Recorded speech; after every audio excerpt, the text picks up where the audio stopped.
Assalomu alaykum aziz mehmonlar, assalomu alaykum aziz yoshlar. Bizning onlayn muloqotimizga xush kelibsiz deb qolamiz. Bugungi muloqotimiz mehmonlari O'zbekiston xalq artisti Yodgor Sa'diyev, yosh aktyorlar Alisher Uzoqov hamda Aziz Rajabov. Ushbu aktyorlarimizni o'ziga xos rollari, o'ziga xos ijrolari bilan biz yaxshi taniymiz. Bizning ko'nglimizdan o'rin egallab kelgan aktyorlarimiz hisoblanishadi.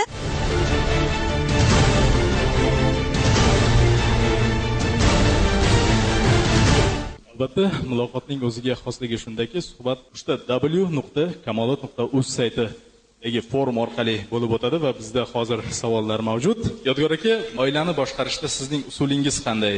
Oilani boshqarish butun dunyoni boshqarish bilan teng deyishgan. Bizni kelib chiqishimizdan kelib qaraydigan bo'lsa, oilaga bo'lgan munosabat nafaqat bitta qirollikka, balki butun dunyoga bo'lgan munosabatni bildirish uchun allomalarimiz mana shunaqa deyishgan. Shu ota boladan qolgan yana bitta gap bor. Qarz ikki qo'ldan chiqadi degan maqolga rioya qilib, oilani boshqarish nafaqat erkak kishining zimmasida bo'ladi, balki o'sha umr yo'ldoshining ham zimmasida bo'ladi.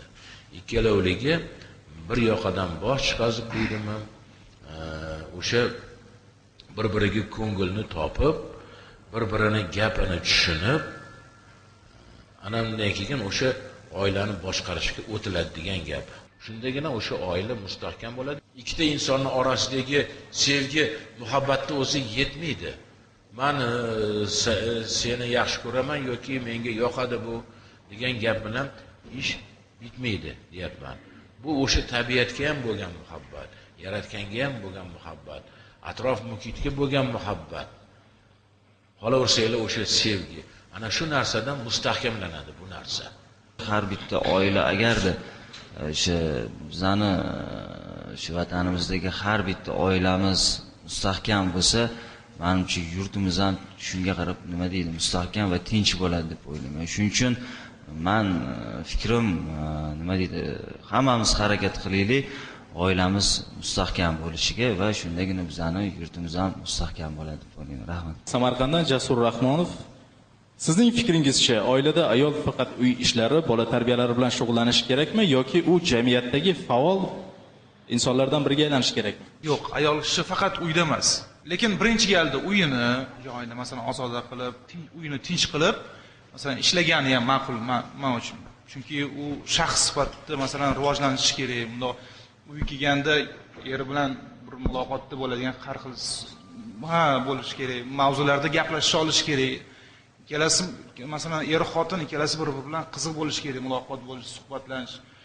Faqat uyda o'tirib qolsa, endi bilmadim, bu meni fikrim. Menimcha ishlagani yaxshi. Uyini birinchi galda uyini tinch xotirjam qilib. Men savolimni hammalarga bermoqchiman. Hozirgi vaqtda shu ota-onalar chet elda ketishyapti, farzandlarni qarindoshlariga yoki buvisiga kimgadir tashlab ketyapti. Sizlar bunga qanaqa qilib o'z fikrlaringizni bildirasizlar? Meni bilishimcha, meni hayotiy tajribam bo'yicha, ko'rayotganlarim bo'yicha, voy aytganimdek besabrlik qanaqadir o'sha chet elga borib ishlamoqchi bo'lib harakat qiladi. Lekin men bilishimcha, mana o'zimizda ham juda ham ish ko'p. Juda ham ko'p ish. Topsa bo'ladi. Buni mehnat qilish kerak. Ushbu onlayn muloqotini yurtimizning turli hududlarida, shahar va qishloqlarda istiqomat qilayotgan xotin-qizlar, harakatning barcha hududlaridagi faol yetakchi a'zolari, Markaziy kengash veb sahifalari ro'yxatidan o'tgan yoshlar, xorijda ta'lim olayotgan o'zbekistonlik yoshlar kuzatib borish imkoniyatiga ega bo'ldilar. Muloqot nafaqat virtual makonda, balki yig'ilgan yoshlar bilan ham jonli tarzda o'tkazildi. Biz bilamizki, oilada, umuman oila munosabatlarida ikki yoshni kelishishi, ikki tomonni kelishishi ko'proq imkoniyatlarga, haq-huquqlarga ham asoslangan bo'ladi. Umuman bugungi kunda mana shu o'zingizni toifangiz vakili sifatida gender tengligiga, ya'ni umuman jamiyatda yoki oilada ayol hamda erkakning teng huquqliligiga qanaqa qaraysiz? Bilasizmi, bu eng shu oila qurilishida, oilaning mustahkam bo'lishida eng kerakli vaziyatlardan bittasi teng huquqli. Kelgusida oila munosabatlarida ayol va erkakning o'rni to'g'risida o'zimiz kerakli ma'lumotlarga ega bo'laylik. Xususan, mana shu onlayn muloqot orqali taniqli insonlarimiz hayoti, ularning hayotiy tajribalari asosida o'zimizga to'g'ri xulosa chiqarib oldik va qiziqtirgan savollarimizga javob oldik.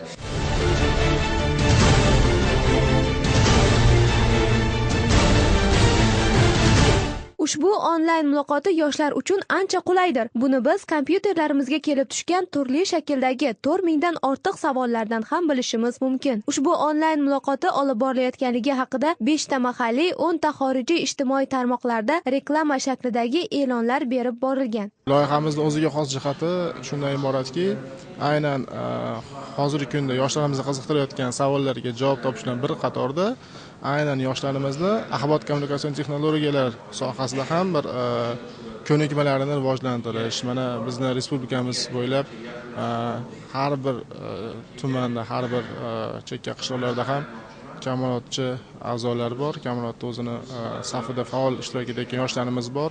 Shularning ham fikrlarini eshitish, ularni aynan shu kommunikatsiya texnologiyalaridan foydalangan holda ularning savollarini mana biz bevosita internetdan olib, bugungi muloqot qahramonlariga yetkazyapmiz, qayta ishlanib va har bir savol egasi o'ziga xos javoblarni olyapti.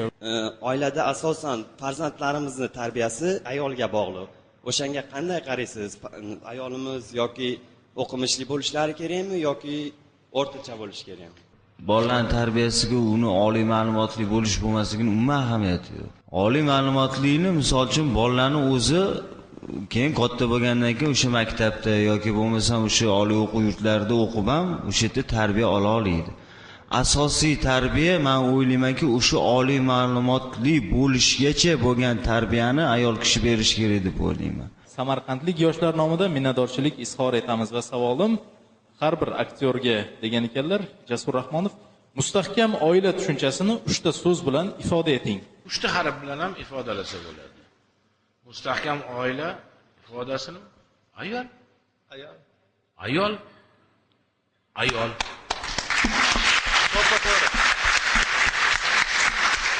Navbatdagi savol samarqandliklardan kelgan ekan, Alisher Uzoqovga. Bugungi kunda yoshlarimiz internet orqali bir-birlari bilan tanishib, oila qurishmoqda. Sizning ushbu holatga munosabatingiz qanday? Internet haqiqatan ham juda bir rivojlanib ketdi. Internet orqali mana oila qurishyapti.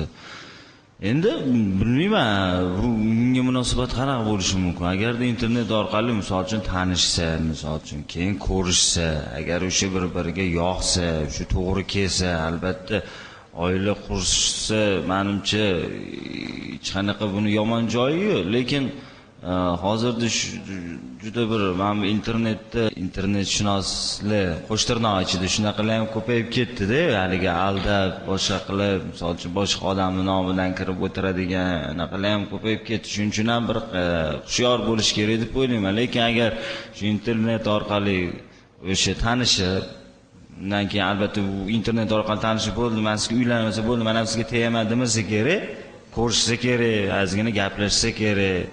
Endi agar bir-biriga to'g'ri kelib, o'sha bir-biriga ko'ngil qo'ysa, keyin turmush qurishsa kerak. Menimcha buni yomon joyi yo'q, o'sha tanishayotgan odamlarning o'ziga bog'liq deb o'ylayman.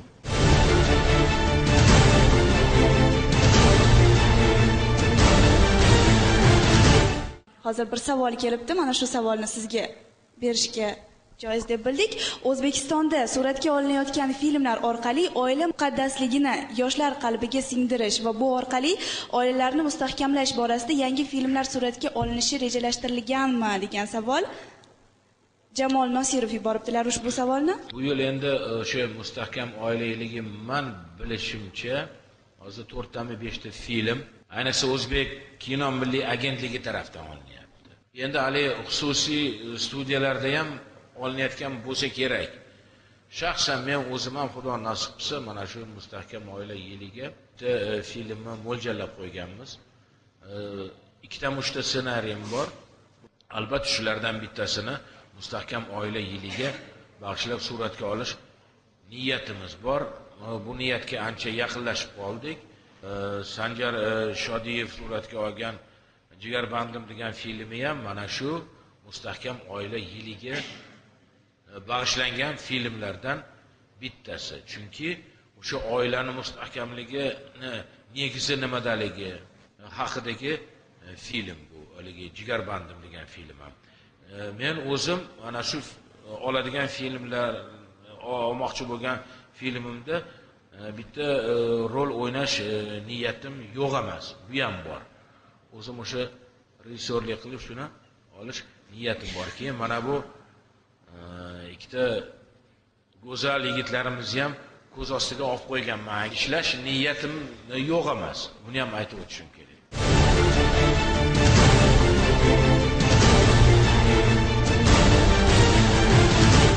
Adiz Rajabovga yuzlanmoqchiman.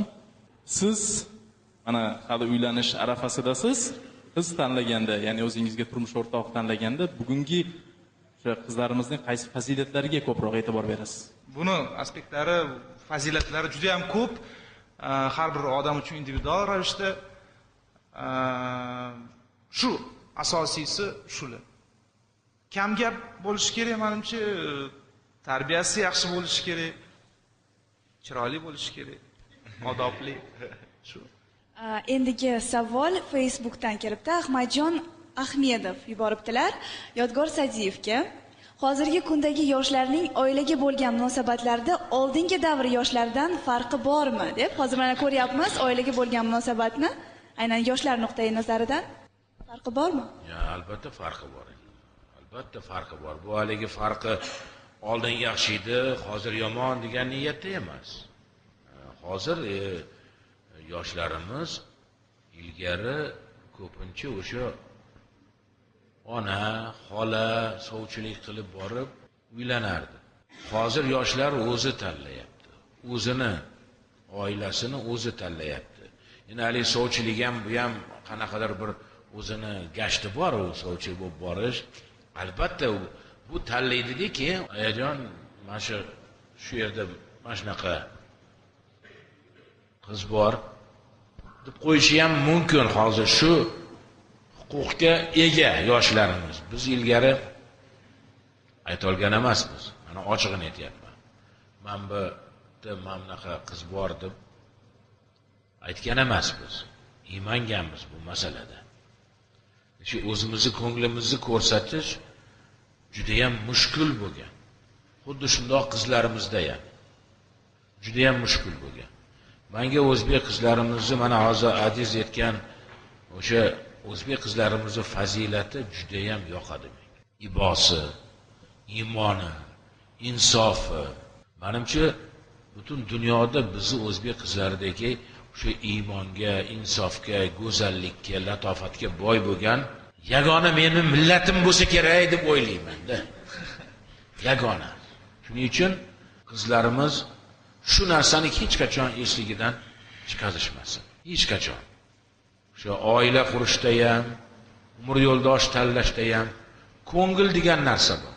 Endi bizda hozir bu narsa sal ba'zi paytda ochiqroq ham bo'lyapti. Shu narsaga biroz egrishroq qarayman bu narsaga. Hech qachon bizning qizlarimiz men bugun buni ko'rmasam o'lib qolaman degan gap gapirgan emas. Afsuski ba'zi bir qo'shovlarda shunaqa narsalar ham chiqib ketyapti. Bu juda ham ozchilikni tashkil qiladigan protsent. Aksariyati qizlarimiz hammasi tarbiyali, hammasi o'zini maqsadini biladigan, hamda albatta mana bu ko'nglida yaxshi mustahkam oila qurish uchun intiladigan qizlarimiz. Xuddi shundoq yigitlarimiz ham xuddi shundoq. Mana Adizdagi yaxshi oila qurish. Hozirgi yoshlarimizda imkoniyat ko'proq. Masalan, bizga qaraganda, lekin imkoniyatimiz ko'p ekan deb o'sha chegaradan o'tib ketish kerak emas. Millatimiz, qadriyatlarimiz esdan chiqishi kerak emas. Albatta oila qurishda mana shu narsa juda ham katta ahamiyatga ega bo'ladi.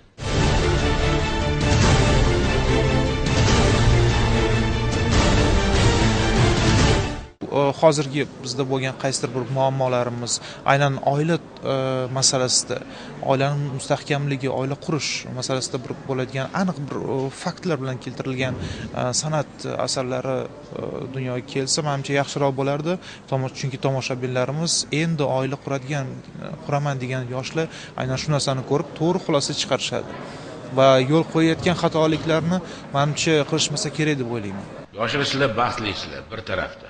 Mana hozir texnika rivojlangan. Men juda ko'p narsani bergan bo'lardim. Meni to'yim kuni kamera bo'lganida men borlig'imni ham bergan bo'lardim. Lekin bizni to'yimiz paytida bu narsa bo'lgan emas. Bu ham haligi qanaqadir bir sizlarga bo'lgan imkoniyatlardan bittasi, yoshlarga bo'lgan imkoniyatlardan bittasi. Keyin men bitta mashinada gaz 21 mashinada kelinni olib kelganman. Hozir endi eksportni ko'ryapman. Boyagi chiqim masalasini aytyapman-da. Juda katta eksport. Oldida katta trupovozga o'xshagan mashina, qora. Yonida yana 5-6 ta Jeep. Juda eksport katta. Juda ham eksport katta. Mayli har bir odam o'zining niyati bo'ladi. Albatta bu chiroyli bo'lishi mumkin. U bo'lishi mumkin, bu bo'lishi mumkin. Lekin juda ham katta eksportli to'ylarni ko'rdik. 1 oy 2 oydan keyin ajralish bo'lyapti. Mana gap qayerda? Eksportda emas.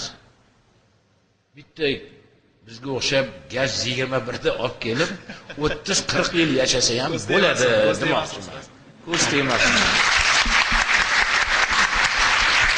Hayotiy tajribaga ega bo'lgan, keng bilim va dunyoqarash sohibi bo'lgan shaxslarning fikr va mulohazalari, hayotiy tavsiya va maslahatlari mustaqil hayot ostonasiga endigina qadam qo'yayotgan yoshlar uchun nihoyatda qimmatlidir. Ayniqsa, insonlarni o'z ortidan ergashtirish va ular qalbida vatanparvarlik, insonparvarlik tuyg'ularini tarbiyalashda san'at va san'atkorlarning, madaniyatning o'rni beqiyosdir. Shu ma'noda onlayn muloqotida san'atkorlarning taklif etilganligi ham bejizga emas. Xalqimiz suygan san'atkorlar va faol yoshlar o'rtasidagi jonli muloqot mutaxassislar tomonidan to'g'ridan-to'g'ri Kamolot uz saytiga kiritib borildi. Ushbu loyiha nafaqat yoshlar uchun, balki san'atkorlarimiz uchun ham o'zgacha bir yangilik bo'ldi deyish mumkin. Balki bizning gaplarimizdan yoshlar o'ziga qandaydir xulosalar chiqarishgandir, lekin ularni bergan savollaridan men o'zim ham bugungi yoshlarimizni naqadar ilgarilab ketganligini, bugungi yoshlarimizni ongi ancha o'sganligini hamda biz kattalar ham ulardan qanaqadir bir kerakli narsalarni olishimiz mumkinligini sezdim. Bu men uchun juda ham quvonarli hol. Lekin bugun yana bir marotaba shu narsaga amin bo'ldimki, bu muloqotdan nafaqat ular, biz ham yutdik. Biz ham o'zimizga ba'zi bir narsalarni idrok qilib oldik. Mana shunisi bilan jozibali bo'ldi bu uchrashuv. Ta'kidlash lozimki, 7 hafta davomida o'tkazilishi ko'zda tutilgan onlayn turkum muloqotining yakuniy hisobot tadbiri 26 aprel kuni o'tkaziladi. Demak, biz yoshlarni yanada faollikka chorlab qolamiz.